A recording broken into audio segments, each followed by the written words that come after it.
Broadcast Generic. And your first question is, what drew you to this story? What drew me to Springsteen, Deliver Me from Nowhere, is a very intimate and personal story and chapter in Bruce's life that not a lot of people are aware of. It's a time when Bruce has just come off the River Tour. He's ascending to superstardom,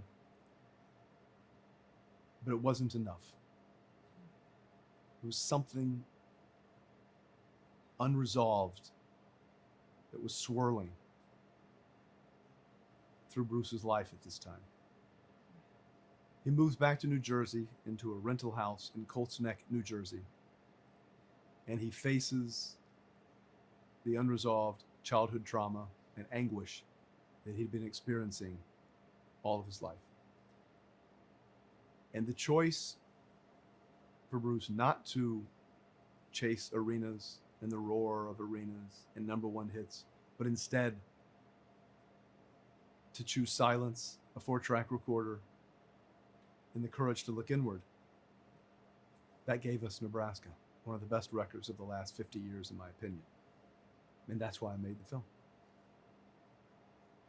What was behind the decision to concentrate on a specific time in Springsteen's life as opposed to covering more of his life and career? I think I decided to choose this very narrow and specific time in Bruce's life for a couple of reasons. Number one, it's a time in Bruce's life that most people are unaware of.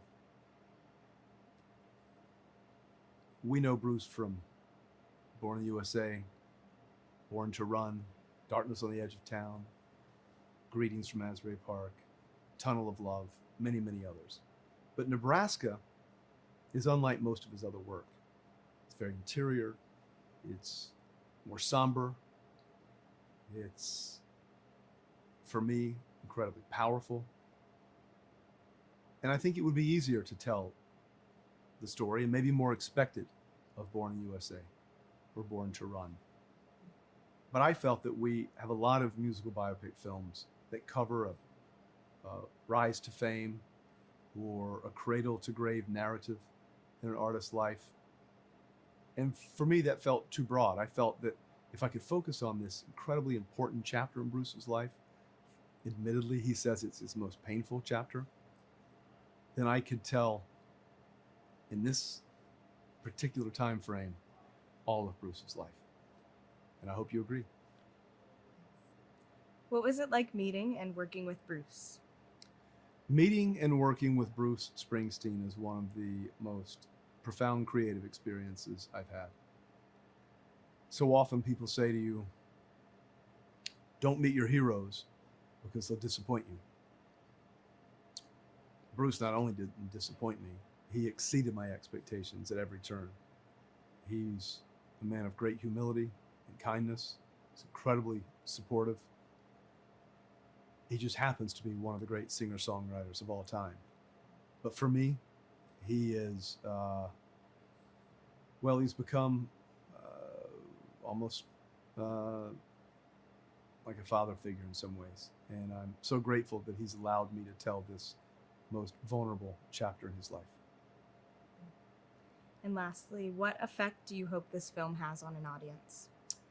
I hope this film affects audiences in a couple of ways. I hope if they're an ardent Bruce Springsteen fan, or if they're a casual fan, they'll go home after seeing the film, they'll sit in the dark, and they'll listen to Nebraska and really listen to it. Because for me, it's a record that I return to at my lowest and my highest, and it never disappoints. And I've listened to that album probably more than any other album that I've ever listened to. That's one reason. And I think the second reason is that people can see that Bruce Springsteen, a global icon, a legend,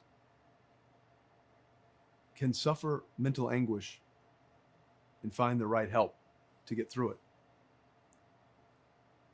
That other men who don't know how to give voice to their pain or feel stigmatized in giving voice to their pain will seek out the help that might not only help them, but like Bruce, saved their life. And that's sometimes the power of cinema, that we see ourselves in these stories. And if we can see ourselves in Bruce Springsteen, and that he can get through some of the darkest chapters of his life, then maybe we can too.